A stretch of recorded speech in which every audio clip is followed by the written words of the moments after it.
What's going on, guys? This is DJ with All Day DFS, and this is the After Dark edition, late night edition, early look into the next day edition. And as for y'all guys that this is the first time seeing these videos, this is what I try to do is after the slate's over, I try to do a little recap, and then I get into the next day and give you like early look at what's on the board for the next day. That's kind of my goal. And then also if I have any strategy, anything that I learned from that day, I try to share it with y'all guys. Once again, I hope my content is helping. I don't like I said, I don't consider myself some guru, some expert, but I appreciate the love and I appreciate I'm still trying to get to 100 subscribers by the end of March. And I think last time I checked, we were at 86, so I'm 14 subscribers away. So guys, please let your friends know. Please share. Please like. But anyways, yeah. So let's recap. Let's recap. So guys, Graham let everybody down today. Devontae Graham. Let me know down below who ruined your night. I know he probably has to be in there. Devontae Graham really stunk it up. He was only at 26. He was starting because LaMelo Ball's out. So he was the play. He was the popular play of the day. I seen, since I woke up, I seen heavy on him. And you see, this is what I'm doing. I think every day, obviously every day is not going to be a winning day. You're going to have your losses. But I think if you learn something from those losses, it's not a total loss. I think, you learn, and then you put that to the next day and you learn. I've been learning. I've been studying. I've been learning. I've said, okay, don't put the same guy heavy in all your lineups, because if he doesn't hit, most of your lineups are dead.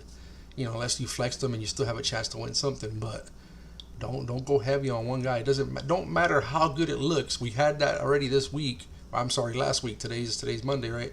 We had that last week where, Bacon was the play. Then we had that, I called him Glitch Boy because everybody was like, oh, it's a glitch. The guy from Illinois where he was at 16.5 and he averages 20 points per game.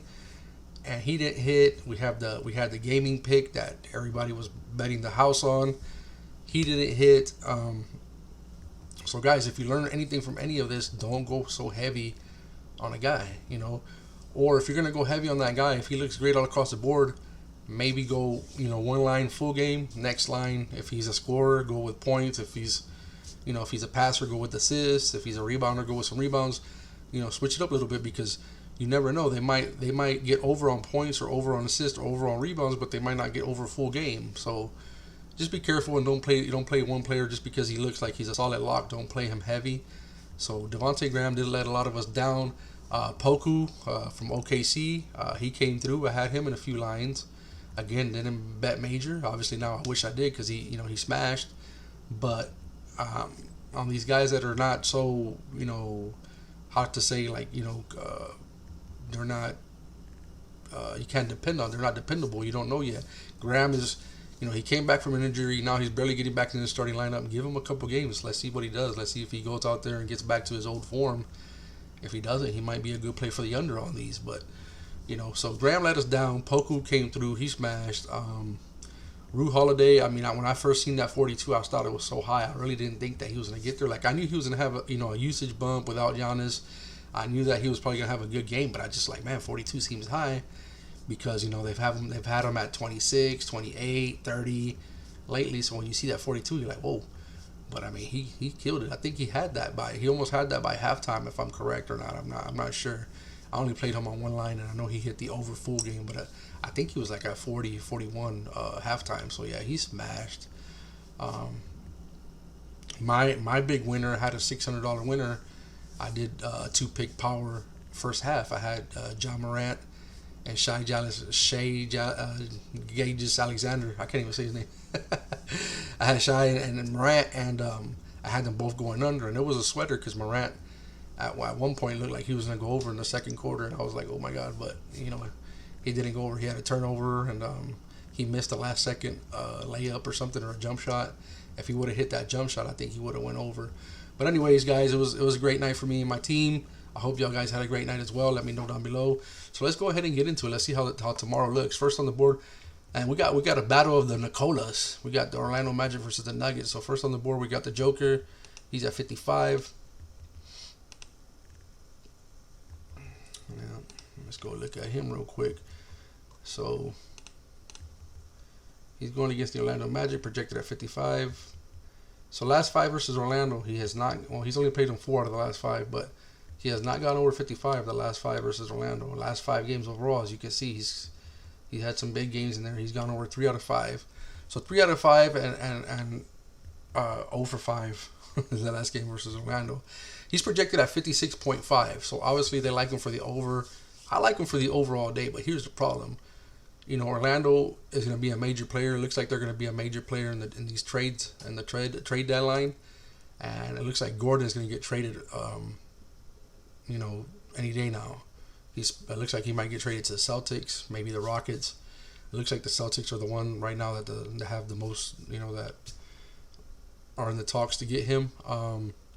So tomorrow, I don't know if Gordon is going to play because he's in trade talks. Evan Fournier is also being discussed in trades. To a lesser extent, Nikola, you know, Vooch, he's been talked about some in trades. I'm a Magic fan, so I follow all this. So tomorrow, I mean, I don't know if Gordon doesn't play, if Fournier doesn't play, because you know they might get traded. Orlando's gonna be really thin. I mean, T. Ross I think is questionable. Terrence Ross is questionable. So I mean, I definitely see maybe a blowout happening. So my suggestion would be, My suggestion would be that if you're going to play Jokic, I would play him first half.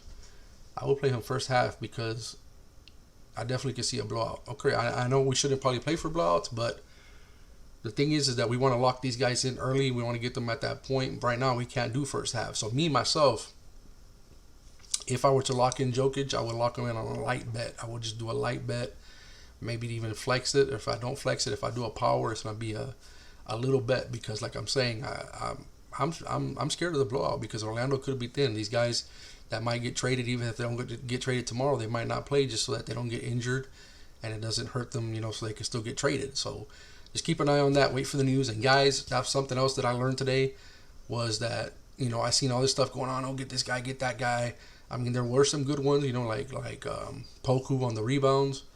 I don't know what he ended up with rebounds wise. I think he still went over even when they bumped it up. But he was at 6 rebounds early, so that was a good one. But just remember, just because you see all this, don't rush to lock in a line that's going to make you lose just because you're like, okay, I got Poku on the rebounds, I got to get it before it goes up, and I got this one. So you got 2, but you're looking for that 4 to 5 so you can make it, you know, bigger so you can make more money.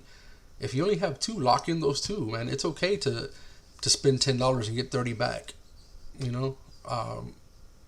But just don't go make a line just because you have one guy that's going to be that lock because you know it's going to lock, it's going to kill. Don't go rushing to make a line that's going to fail. You know, what does it matter if you lock them in at 6? I'm talking about Poku here. What does it matter if you lock them in at 6 rebounds if you put them in a 4-pick power and the other 3 guys, you know, you just went ahead and rushed and got them in there so that you can get that, you know, you can get the, you know, that one play. So just be careful with that as well. But anyways, I'm liking him. I'm liking him first half. I'm not gonna play him full game, and if I do play him full game, it would be light. Once the news comes out tomorrow, that, you know, those guys might not play, he might even get bumped up more in the morning. He might be at 56 or 57. If he's that high and those guys ain't playing, I would definitely lock him in for the under. I would go under because I see a blowout happening. So anyways, that's for him. Let's check out Vooch. He's at 45. Last 5 versus Denver, he's gone over twice. His last 5 overall, he's gone over 3 times, 3 out of 5. It's not a great matchup.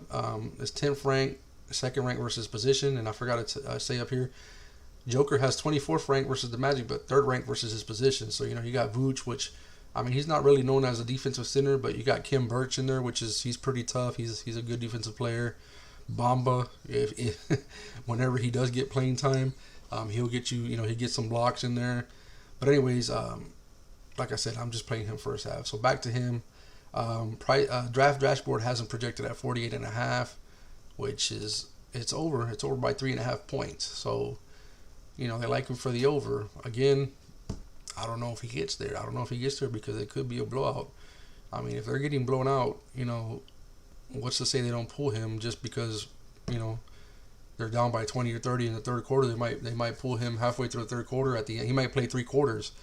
So, you know, he could get this in 3 quarters. He definitely can. But I mean, I don't know if he will. I mean, if it's not a great, you know, it's not a great matchup for him. They're 2nd ranked versus the center. So again, depending on the news tomorrow, this might be a 2-pick power for me right here. Under on both of them. Just give you something to think about. Next, we got Russell Westbrook versus New York. And they have him at 50, which is kind of low. I've seen them start off before like at 52, 54. So they're third ranked overall, 11th ranked versus his position. In the last 5 versus New York, he has not gone over 50 in his last 5 games overall. He's 5 for 5. He's gone over 55 out of 5 times. The matchup isn't a great one, but I mean Russ has just been doing it all. He's been really smashing rebounds, assists, scoring. They have him at 51.7. I'm going with the over. I'll go with the over on Russell. I know it's New York and they're tough and it's like a slow pace kind of game. But I mean, obviously they get a bump up here with the Washington Wizards. It's a step, a pace up game for them, for the Knicks. I like him for the over. I definitely like him for the over. At 50, I would get him now because tomorrow he's probably going to be anywhere from 52 to 54, I would say, before the lock. So I would pick Russell Westbrook on the over. Next, we got Julius Randle at 46, and they keep bumping him up. I mean, I've seen him at 44, 45. Now he's at 46 versus Washington, which I know already. Right off the bat, it's a good matchup for him. Oh, actually, well, I mean, they're 30th ranked overall, but 14th ranked versus his position, so they actually guard his position. I guess Rui be putting the clamps on power forwards. Rui has been off and on the permanent fade list. He comes off from time to time, but I would say out of 10 times that I played Rui, he might have come through for me 2 times. So, anyways, but I guess Rui puts the clamps on people. I don't know. So his last 5 versus Washington, he has gone over 3 times. In his last 5 games overall, he has gone over. Wow, he's 5 for 5. He's been smashing. He's been doing it all. He's been getting a lot of assists too. Draft dashboard has him at 48.1. I definitely like him against Washington. I like him full game, and then I'm liking rebounds because I seen a stat today that Washington, I think, is 4th. They give up the 4th most rebounds to power forwards. So let's see what his rebound single stat is at tomorrow. But I'm definitely liking full game and single stat. Next, we got Dennis Schroeder at 32, which 32 seems to sound kind of low. If LeBron and AD are not playing, he's gonna be one of the main ones on, main guys on the Lakers. 32 seems a little low. I'm definitely gonna see. I'm pretty sure he'll be about 36 tomorrow, 36 to 38.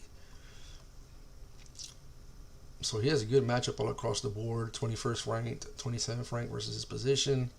His last 5, he has gone over 32, 3 out of 5, and he had a 31 versus New Orleans. His last 5 versus New Orleans, he's gone over 3 out of 5. His last 5 games overall, he has gone over once. Wow, once. Okay, and he didn't go over the other night when everybody thought he was going to go over. So maybe that's why they do have him low. Draft dashboard has him projected at 27.2, so that's way lower than 32. I don't know. Based on the matchup, I mean, you would think they would have him over. I like him at 32. I would probably, without AD, without LeBron. I mean, obviously these projections, I think a lot of times these projections don't take into consideration. I know Roto Grinders does it, but I don't know if the other websites do. But I don't think they take into consideration, who's not playing. So, you got no LeBron. AD hasn't played in forever. No LeBron, no AD. I think 32 is low. I would pick him on the over. So he's an over for me. Next, we got Zion versus LA. It's going to be a good game. I'm hoping they do some fourth quarter. What's that, 7:40? I thought it was going to be a late game, but I guess they're in New Orleans, so it's not a late game. I was already looking forward to playing some fourth quarter with them. I've cashed before on the Pelicans in the fourth quarter. So we got Zion versus the Lakers. Again, he's at 44. 4th ranked overall, 10th ranked versus his position. So versus the Lakers, he has not gone over in the last. He's only played in 3 games. He hasn't gone over. His last 5 overall, he's gone over twice. So Zion hasn't been doing too great. He has 2 good games in there. They got him projected at 40. And so that's 4 below. I don't know. I mean, right now, I think I like him for the over, too. I mean, again, this is just based on one website's projection. Obviously, tomorrow right now, that's what I like about Draft Dashboard is that they have the next day's projections up quick. But I like him over. If I had to pick a play on him, I would pick him over. Next, we got Booker at 35. Wow, 35 seems so low. I'm seeing some. I'm guessing we're starting to get smart and play the unders on these players because Booker at 35. Usually he's at 37, 38 as soon as we start with him. So 35 seems low. But let's see how the matchup looks. Maybe PrizePicks is starting to look at these matchups more and figuring stuff out here. But Booker, okay, so Miami's 9th ranked overall, 16th ranked versus the position. Last 5 versus Miami, he has gone over that 2 out of 4 actually. His last 5 games overall, he's gone over 3 out of 5. I don't know, 35 just seems so low. I'm definitely gonna get him tonight.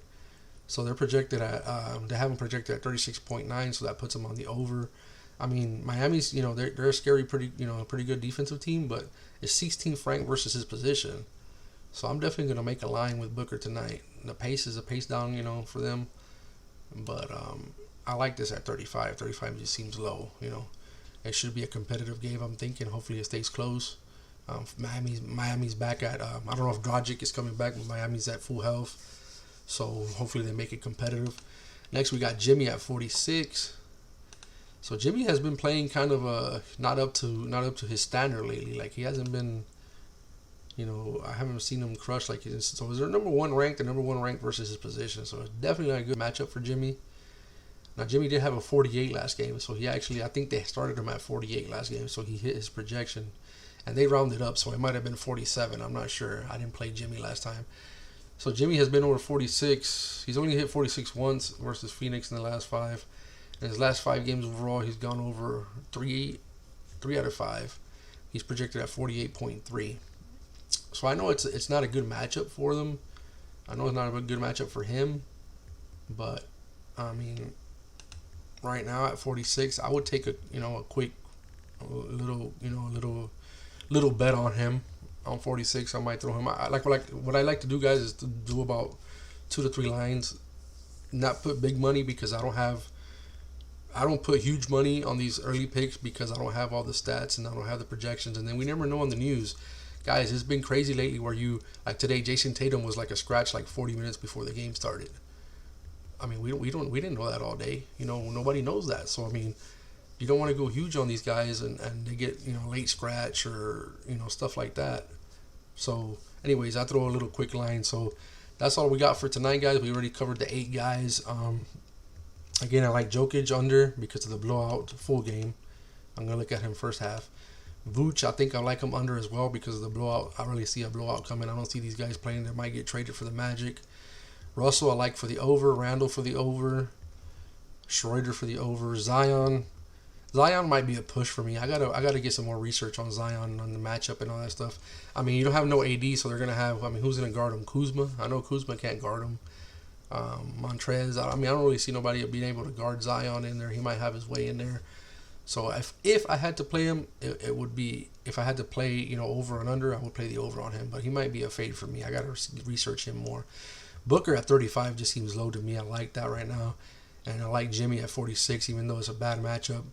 I mean, I see it being a close game, and I see Jimmy trying to, go all out, get dirty in there, get rebounds, get assists, get points. Jimmy should be good for a couple, steals or a block or something like that. So I like a lot. If I had to do a 2-pick power, I would do Booker. Man, there's so much to pick from. For my favorite 2-pick, Booker is definitely one, and then I would say probably. These guys I want to go under on them, but I don't see it being close. But if somehow it's close, they'll probably go over. So I would go Booger and Jimmy or Booger and Westbrook. Everything centers around Booger, and I'll do a combo of these guys: Booger and Julius, Booger and Westbrook, Booger and Butler, and Schroeder. So if I had to do a 4-pick, I would do Butler, Westbrook, Randle, and Booker, Westbrook, Randle, and Butler. And maybe if you want to do a 5-pick flex, you throw in Schroeder in there. If you're really brave and you feel like I feel that this is going to be a blowout, then you throw these guys in there under. So anyways, guys, go ahead and hit that link below. Join our Discord. Come in there and chat it up with us. Again, it's free. It's a room dedicated strictly to PrizePicks. We're in there helping each other strategize, stats, picks. We have guys that are have skills in different, gaming, NHL, soccer, all kinds of different stuff in there. So we're helping each other with that. Go ahead and join that. Hit the link on the Discord. Also, guys, please subscribe to the channel. Please share with a friend. Tell them to subscribe. Please like the video. Those likes help a lot. If you like the tool that I used today, the draft dashboard, the link's down below so you can sign up for that. So yeah, that's it, man. I'll see y'all guys tomorrow with my top 5 picks. Once again, I hope y'all guys had a great night, and let's cash in tomorrow. Let's get that bag.